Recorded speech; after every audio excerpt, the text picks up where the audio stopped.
Hi, my name's Ian Austin, and this is Friday Night Shudder. But I'd like to start this episode a little differently. Normally, do a big,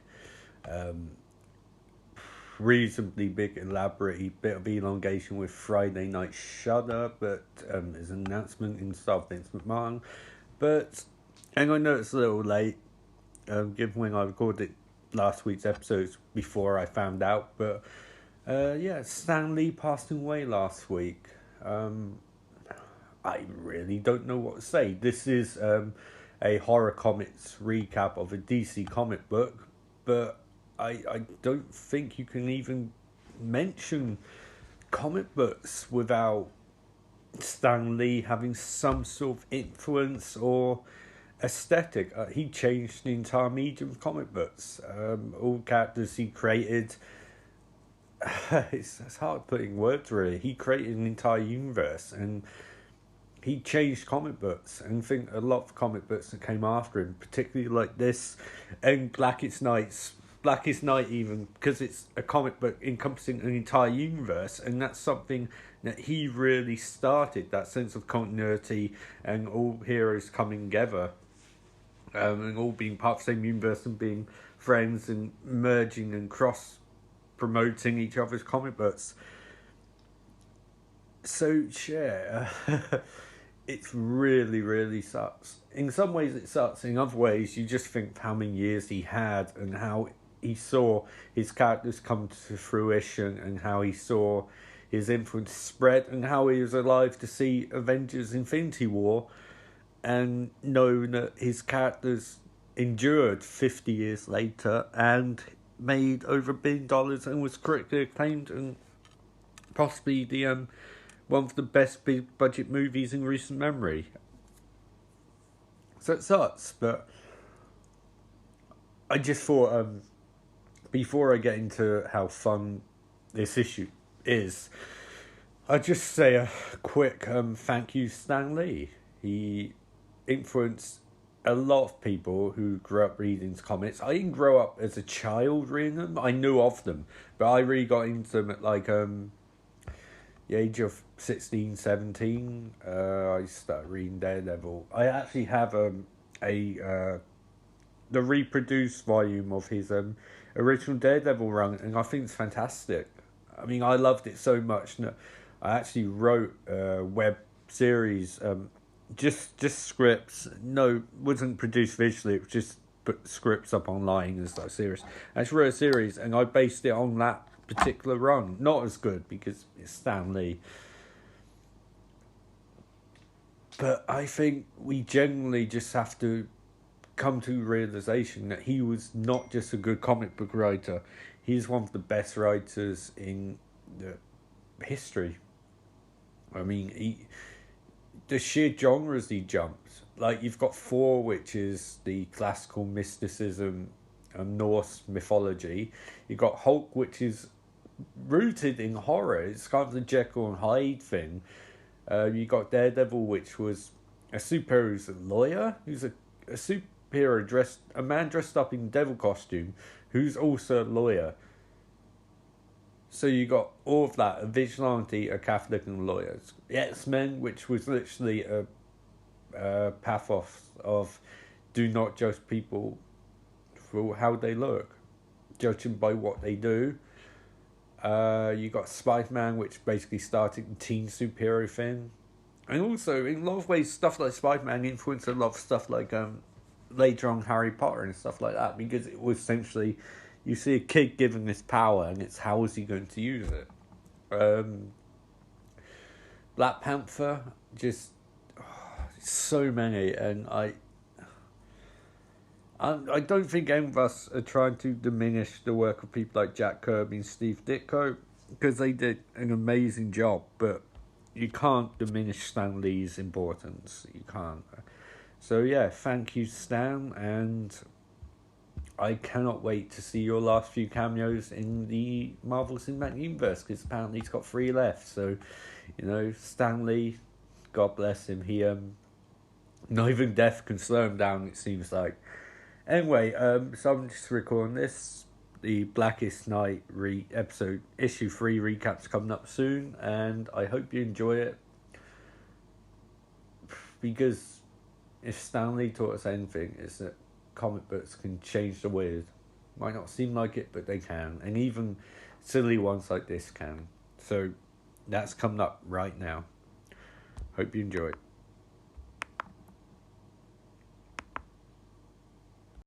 So if you'll recall that last week shit got real in Blackest Night, the Black Lantern Corps now consists of Hawkman, Martian Manhunter, Kendra Saunders, aka Hawkeye, Firestorm, and Aquaman. So things are starting to get pretty crazy down in DC land.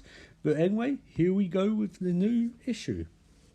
New York City, Columbia University, Jen and Jason Rush, aka the second or third Firestorm, obviously one on Black Lantern Corps is Ronnie Raymond, who's been dead since Identity Crisis. Anyway, Jen and Jason Rush are sat in his college room.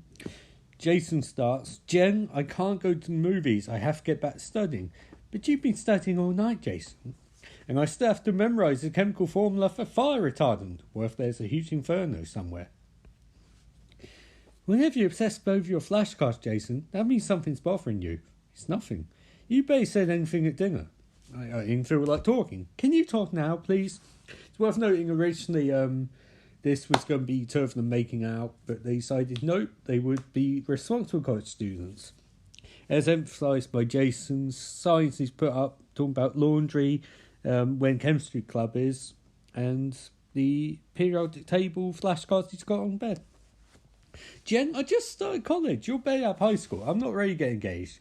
What? But how did... When we're superheroing around, our minds are linked, and your thoughts about marriage and family are so strong I can't help but hear them.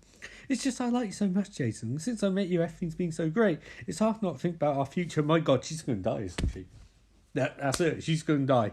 I'm sorry, Jen. I have no idea you were before I read this comic, and after it, I don't really have much idea. Anyway, Jason sits down, looks very... Try and pacify this woman. And I want one too, I do. But right now I'm just trying to get through Chemistry 201. My thoughts are bothering you. If it's better for us, maybe we shouldn't be Firestorm anymore. She's very needy. And it's not a very good introduction to a character, because she is part of Firestorm, but the warning signs to kick off immediately that she's not going to make it much further in this comic. Anyway, Professor Stein's number is put on flashcard, and we see Firestorm's Justice League of America beeper. He's going beep, beep, beep.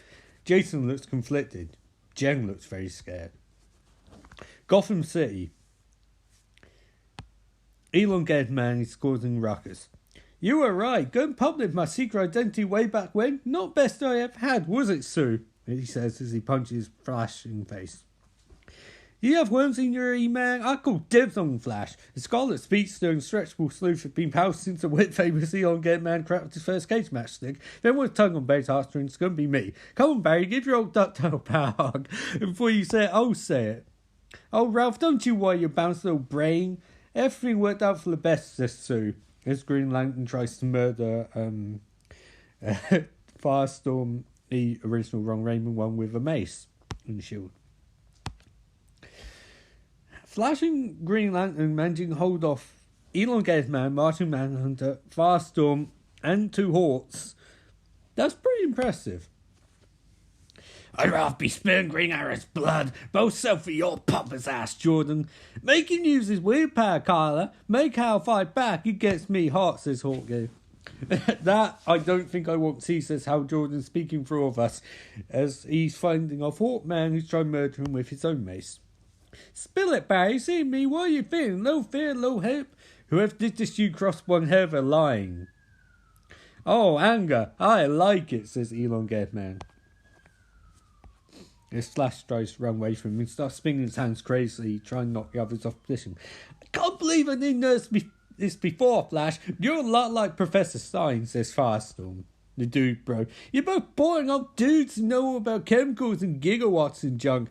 I hate thinking too hard about stuff and it sucks, but right now I don't have a choice, bro. There's a big empty spot in my head where the professor used to hang. I've got a vacancy that needs to be filled. How about you be my new nerd brain, Flash? Ron Raymond, I knew my mate less than average grades, but never saw Professor Stein's human database. Hey, I got a B in PE once.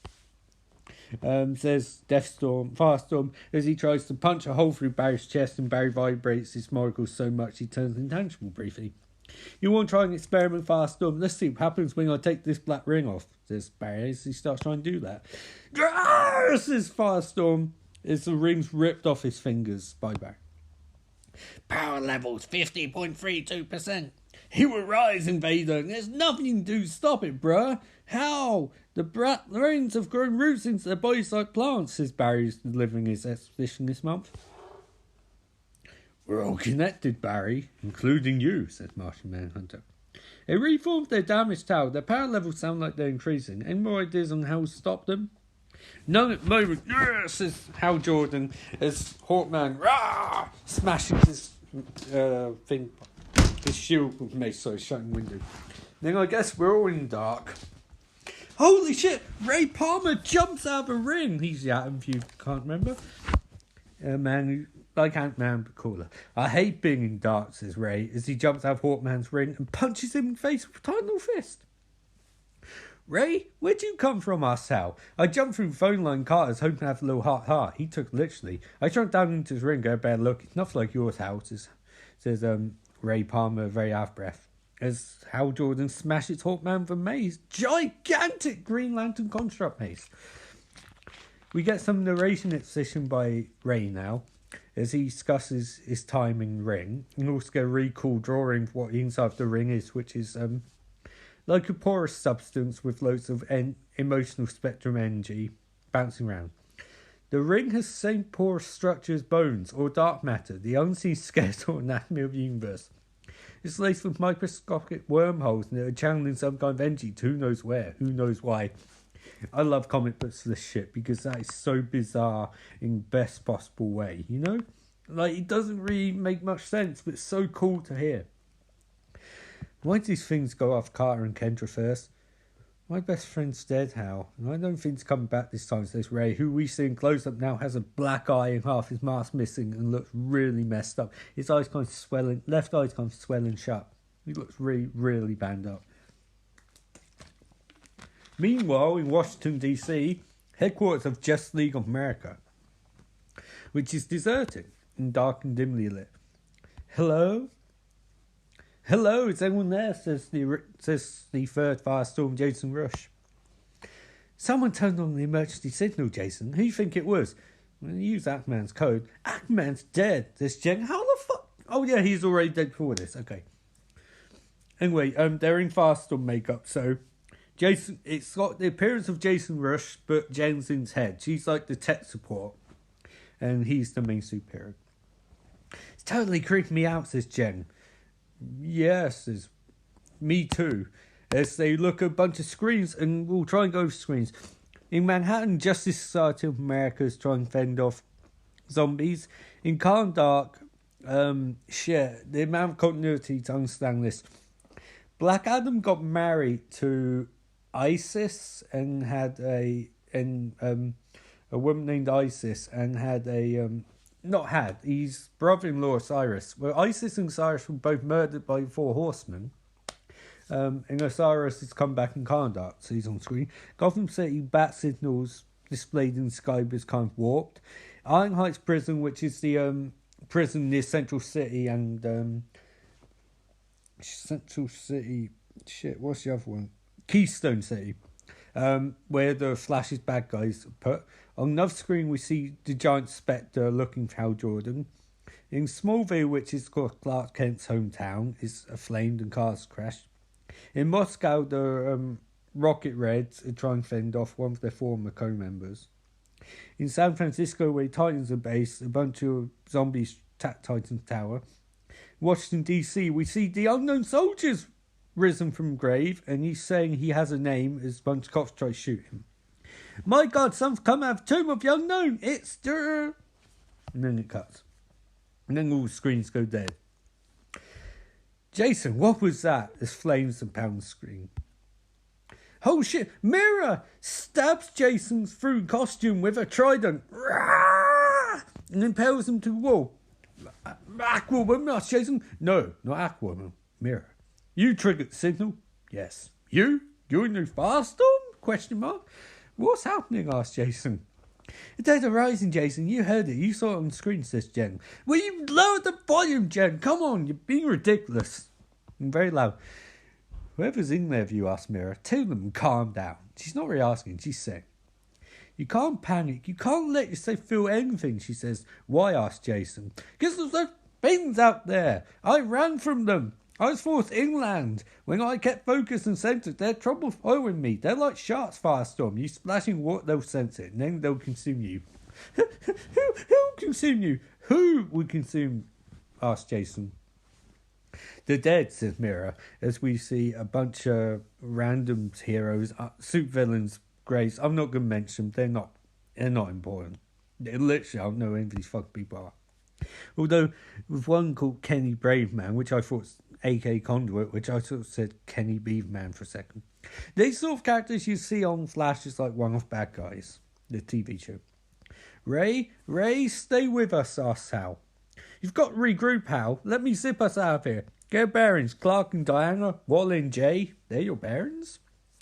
It happens when turn your around in gunpowder, dude, says Zombie Firestorm. Yeah, your flexion lights that right up. As Flash tries to run Hal away from it. We're never really tight, were we, Hal? Don't think didn't catch you going about school when she's... Shit. We were never really tight, were we, Hal? Don't think I didn't catch you scoping out Sue when she was wearing a skirt. Try saying that 5 times fast. Jesus. Anyway, Ralph says that. And you, Ray, you're not looking me in the eyes. What's wrong? So you feel bad about what Jean did to my lady, don't you? Worse yet. You still feel bad for Jean. She's a terrible person, Ray. She left you. She murdered my wife. It was an accident, says Ray, as we see him and see that he's got compassion, because compassion's an emotion, obviously. Jean brought along flamethrower just in case. She knew what she was doing, Ray. Compassion is so hard to find us. I can't do Ralph's voice. You have to do it so quick because he's like a 1930s style character I always found. Compassion is so hard to find in this society, isn't it, Bun? Ah! Says Ray as Ralph shoves his hand inside Ray's chest, trying to rip out heart. But a little bit can go such a long way. Oh shit! The Indigo tribe are here. And they stab Sue through the heart with one of their spears. Ah! Knock, clack. Monk, says Indigo One, as I'll go and who they are in a second, as they start messing up Black Lanterns on their own. And Monk stabs Ralph through the mouth with his spear, and collect Octa Rock, he says, as he destroys the ring. Lekora, lek. What is she saying? Asked Barry. Unable to translate, says Hal Ring. Language not recognised. Knock. And that is recognised. Weird. As she uses Green Lantern's power to fire a blast that destroys one of Black Lantern's. Rah! Says Ralph. Ray, feel it, says Sue. Feel bad for me, Connection 7. She's died. Dead. Hold on, what are you? Knock. As they teleport away. Okay, I have to explain. So essentially, the corps are Green Lantern Corps, who are like, they have the power of willpower, and they can create constructs based on their conviction and courage, and basically to overcome fear. Essentially, they make green constructs of anything, as long as their imagination and willpower can conjure it. You've got Blue Lantern Corps, who we'll get into later, Red Lantern Corps, who we'll get into later, the Sinestro Corps, who are run by Sinestro, and they use fear in the same way Green Lanterns use willpower. They use their fear and other people's fear to create any construct they can imagine. You have the Star Sapphires, led by Carol Ferris, who's Hal's ex-partner, I guess. He used to date her for a long time. They've been friends. She was married, but she's not now. And she and Star Sapphires basically use love the same way Sinestro Corps use fear and Green Lanterns use willpower. They can create constructs using power of love or lack thereof. And you have the Orange Corps we'll get to later, and Indigo Tribe, who, as we see here, essentially they use compassion, but it's weird because the ring forces them to feel compassion. They're not naturally compassionate. They can use other people's rings as extra power source of their own. so they can conjure constructs that use compassion and willpower, or compassion and fear, and so on. It calls teleport. Anyway, Washington DC. Meanwhile, in Washington DC headquarters of Justice League of America, we're back with Firestorm Mirror. There's our other heroes popping frame. So that's Flash, Green Arrow, the Atom, Ray Palmer, Monk, and Indigo One, but not the rest of the Indigo tribe, because fuck them, you know. Flash asks Mirror. Mirror, says Flash as he runs over and gives her a hug. Are you alright? They murdered Garth. Aqualad asks Flash. He's trying to catch up on shit, question mark. They murdered Garth and he became one of them. They did the same for Hort, says Ray. Ray asks how as he comforts his friend who's really beaten up. I can sense your empathy for others, says Indigo One. You have spent much of your life in subatomic isolation in an attempt to unlock the secrets of the universe for the benefit of your kind. Our light desires to heal you. You speak English? Asks Hal. You moron, Hal. That's the stupidest thing you've ever said, and that's saying a lot. When we wish to, Green Lantern. Lauro Kleck. Yes, they collect a great many possessions, as we see statues of various dead Justice League members. Who are these guys? The Purple Lanterns? Asks Firestorm. Though we discard names as we discard everything associated with individualism, you may call me Indigo One. I am the chosen leader of the Indigo tribe. You were right, Hal, says Barry. You've got a lot to catch me up on. Where do I start, says Hal, thinking it's years of Jeff Johns indated Green Lantern Corps updates and mythology. Anyway, the beginning seems necessary, says Mirror, as it's time for an exposition dump, y'all. Anyway, in the beginning, the universe belonged to the darkness. As we see images, how could I do this page justice? We see images of all all various corps. It's a really amazing page, but I can't really do it justice. Anyway, and then there was light. For 700 years, the universe was nothing but blinding white light. Then the darkness fought back and the white light was splintered.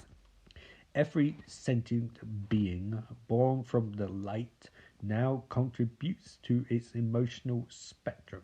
Our state of being adds to its respective light, and it can be collected and condensed into power.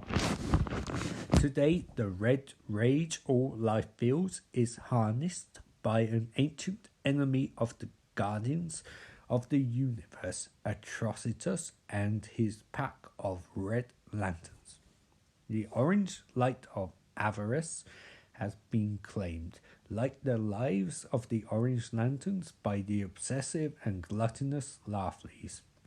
The blinding yellow terror is wielded by the renegade Green Lantern, Sinestro, and his self-named corpse.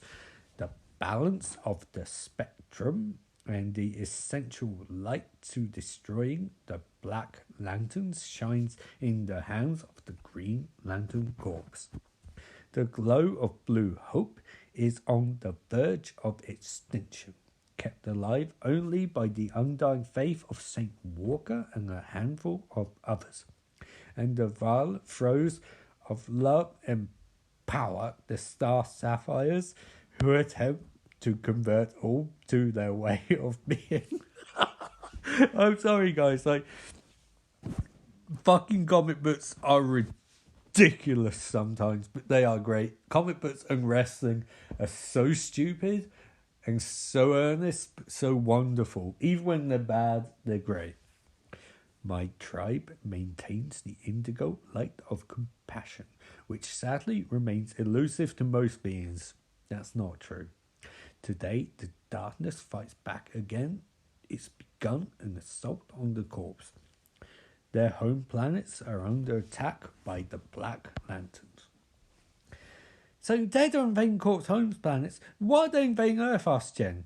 I believe it is because you and your kind have halted endless threats against the universe. You can hear me, asked Jen. And the Black Lanterns, says Ingo One, ignoring fuck out Jen, are not the invaders in this war. We are the invaders. We are the trespassers, but we bring goodness. We bring life. It is a shame so many do not live it with. These Black Lanterns aren't really them, rationalises Barry. Aren't really who, asked Jason. Ralph and Sue, John and Ronnie. Ron Raymond? He's out there too, asked Jason, realising that he's about to be replaced. Legacy characters don't last very long. Hal ignores him. He knows all about he knows all about stealing back his thunder from legacy characters. Where he fucks Carl Rayner, eh? Barry's right, says Hal. When Ralph returned to Ash, Stu had no reaction. But that thing knew everything Arthur did, says Mira. All pain he endured because of Atlantis. Maybe dead aren't wearing rings, says Ray. Maybe rings are wearing the dead. Hang on, stay with him a second. Maybe rings are some sort of advanced organic computer? Download their memories, becoming some sort of simulator program to attack us? But why? Sorry. Why stop the question you should be asking, Ray? How you should be asking? That's the question. How? How the fuck have you jumped to this gigantic... You're essentially saying that rings are some sort of advanced organic computer. Download memories become some sort of similar program. But before you just said they were connected to a different dimension? Comic books are great, but that makes no sense. They feed off emotion. Those that rise do so to elicit such a response, says Ingo Wong. But we can stop them. You did. You channeled Hal's power infinity.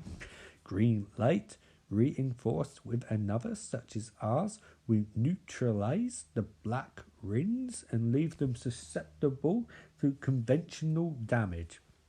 Once destroyed, the ring initiates a feedback which renders the Black Lantern inert. The more shades of the emotional spectrum shining together, the stronger the light.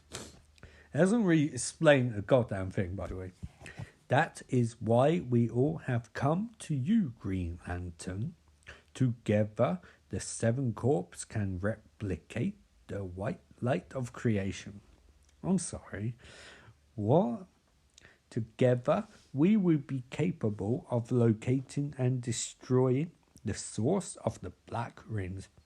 You have personal connections to the most powerful members of the 5 remaining corps, such as Carol Ferris. Carol? What about Carol, says Hal. She is once again the Star Sapphire. She is on Zamaron. Then we're going to Zamaron first, says Hal. Hal, hold up. We need Green Lantern to take back these black ones. We need you, John, Gar, and Kyle aren't here. And soon then find out Scott, Barry. Just leave me alone. Anyone else who will, like the Ray, Halo, shit, maybe they can do some damage. Hal, those jobbers can't do shit and you know it.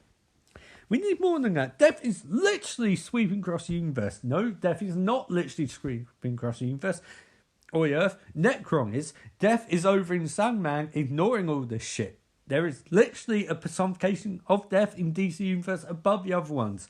The Black Flash, the Black Racer, and Necron are not literally the personification of Death, Barry. You moron. You know this. Death is overrated, says Hal. Hey, Mira just watched Aquaman illustrate Murder of Aqualad. Recently skewered by one of my wife's best friends. Don't just tell me Death is overrated. Tell Ray, I don't think it's a good idea if Hal will do that, Barry. I didn't mean it like that, says Hal. Tell your father. Barry, don't go there. I have to get through that thick skull of yours somehow. What am I supposed to do? What do you want me to do? Explodes Hal. I want you to help us. Get everyone together. Help us with plan of attack before you fly off. Power rings, green or yellow, aqua, blue. This is your arena. Can't believe after everything you've been through, after the destruction of Ghost City and your possession by Parallax, and after clawing your way up from the absolute bottom to get your life back, you haven't changed. Still fly off half cock. You still live every day like it's your first. And since you've gone back, Barry, you've been living every day like it's your last. The fastest man alive was always late because he stopped and befriended people he saved. He spent hours meticulously analysing crime scene to find justice for a victim that didn't have any. He slowed down and rejoined rest of us every chance he got. He rung it non-stop because you're afraid to be taken away again. By the way, fuck you, Barry. How doesn't take Barry fuck off? But it really feels like in real life they would shout at each other. This one. You're right, Hal. I am afraid to lose again, but I learned the hard way after everything Reverse Flash did when he brought me back. See Flash with birth details. I need to slow down for myself, my family, and friends. Iris, Wally, you. Especially you. Especially Iris, because fuck Wally. He's not part of this comic book. And he's not part of Doomsday Clock either. And sorry, can I just pause a sec? At some point I'll do a review of Doomsday Clock, probably for a different podcast. But I just love the fact that after all this uproar about Wally coming back, and after he's such a big part of the Rebirth comic, he's not even in Doomsday Clock. I can imagine how salty all Wally's fans are getting online. Wally West is obviously Kid Flash, who became Flash when Barry was away, and then after Flashpoint, they kicked him back to fucking the shadowy Infinity in which he belongs, which was great. And now Barry's the only Flash, and even though Wally West has come back in current comics, he's still not part of the main Crisis event. But then neither is Barry Allen, so you know what I know. I miss love good times we could have shared while I was away, and love bad times we could have helped each other through. This is one of them, Hal. This is why I'm back. This is why I'm going to put my hand on your shoulder. I suppose slow down, figure out a plan. You're right, Barry. We're back, bros! As fast as Zombie Firestorm is him, Martian Manhunter, and rest Black Lantern smash through wall. Knock. We must go. Hey, wait a second, says Hal, as they teleport away. Hey, dudes, one wolf hydrochloric acid coming up, bruh, says Firestorm as he turns the wall into hydrochloric acid. Or not, says Jason. Snow, bruh, this time of year? As the shit that Zombie Firestorm just conjured, well, not conjured, just transmutated, turns to snow. Who's in there with you, Jason, bruh? It's not Professor, is it? Or Firehawk? As he knocks Jason to the ground, starts ripping into him. Let's take a peek, bruh. As he forcibly separates Jason and Jen. Who's the chick, dude? Says Zombie Firestorm wrongly as he picks up Jen by the neck. Jason? Says Jen. Jen, says Jason. Jen? Isn't what, Jennifer? Jennifer's a cute name for a brainy chick, dude. Leave her alone. You really traded up from Stein, bro. I said leave her alone, says Jason as he touches Zombie Firestorm and merges with him. He becomes tech support. Jen, says Jason. Welcome aboard, Urkel, dude. Don't try and put up my grasp, honey. You can't. We're bonded, bro. Let her go, screams Jason as Zombie Firestorm smashes the wall behind Jen. Holy shit. Feel that right, dude? Your hands are my hands now. You touch everything I touch. You see everything I see, bro. As he sees the fear in Jen. Jason. So after you stole Matrix from me, bro, why share it with this woman, bro? Heck in her pants, bro. Jason, please help me. She doesn't seem so smart to me, dude. Don't you hurt her, says Jason. I'm not hurting her, bro. We are, and what do you care? What do you care why? You're smarter than her, bro, aren't you? You got a lot of things wrapped up in there, formulas and junk. So if you're in mind and body of new improved Firestorm, what do you need this woman for? Jason, are you in there? Jason. She's crying now. And it's getting quite sad. Here, Jen, I'm right here, says Jason as he starts crying. She can't hear you, bro. Beep, beep, beep, beep, beep, beep, beep. You. Oh, come on, bro. Give me a good compound. Something simple, bro. What's chemical formula for table salt? I'm not giving you shit. Jason, where are you? You ever see Ghostbusters, bro? Awesome flick. Especially new one for all females. Remember at the end of the Marshmallow Man? They couldn't keep their minds blank either, bro. Yeah. That's the formula for table salt, bro. See now, was that so hard, dude? No, don't do this, please, Ronnie. You scared, bro? How scared are you? Show me, bro. No, please, says Jen. It hurts as he turns her into table salt. Holy shit. You know that long life one with your boyfriend, Bro, guess what, sweetie? That's not happening, dude. Jen, I want the future together. I want us to be, screams Jason as she turns to table salt. Holy shit. I love you, Jen. Can you hear me? I love bitching, says Firestorm as Jen turns to salt and crumbles and she dies. Power levels 56.56%. As he rips out her heart. Flesh, flesh, flesh as Black Rings fly everywhere as Mirror and Flash try to fight off Martian Manhunter and Hawkwoman. And Hawkman. And Ray's there too. Yeah, you loved her, nerd. Oh, you're on now, Jason? Go ahead and yeah, I'll take that too. Yeah, I'll burn for everything you've got. There's nothing left, bro. Power levels 56.5%. Power levels 56.58%. Power levels 56.59%. Man, you're like never entering battery, bro. This rules. John Monroe of Earth, Arthur Light of Earth, Maxwell of Earth, Crystal Frost of Earth, John Ravenhair of Earth, Alexander Luthor of Earth 3. Holy shit. He's from Infinite Crisis. You do not want to wake Alexander Luthor of Earth 3 up. Rise! As Jason freaks out. Come on, guys. There's few left upstairs, screams Ronnie Raymond. And that's the end, part 3 of episode 3 even. God damn. I think it's time to recap. So, a recap of a recap, I guess. So, I enjoyed that one. It's quite cool. I think the only criticism I'd have is if you've never read, if you haven't read Jason Rush's Firestorm comics up this point, as I hadn't, you have no idea who Jen is. That death falls completely flat. And it's kind of laughable because she is a rubbish character. Like, literally, I imagine maybe... I don't think her comics would have done much better. Jeff Johns usually, if he has something to work with, can make something good, but he had nothing to work with. And normally when a female character gets murdered in that fashion, and she was useless and she got taken out very easily, it's very sad, but it's also very disturbing, and you can easily criticise it for the woman fridge syndrome, which essentially is when a female character dies, just give a male character something to do. But in this case, clearly the better option is for Ronnie and Jason to be together as Firestorm. It's a more interesting thing for the series going forward. It allows Jason to learn how the Black Lanterns operate. And without saying too much, it's a good formula down the line because having these two team up.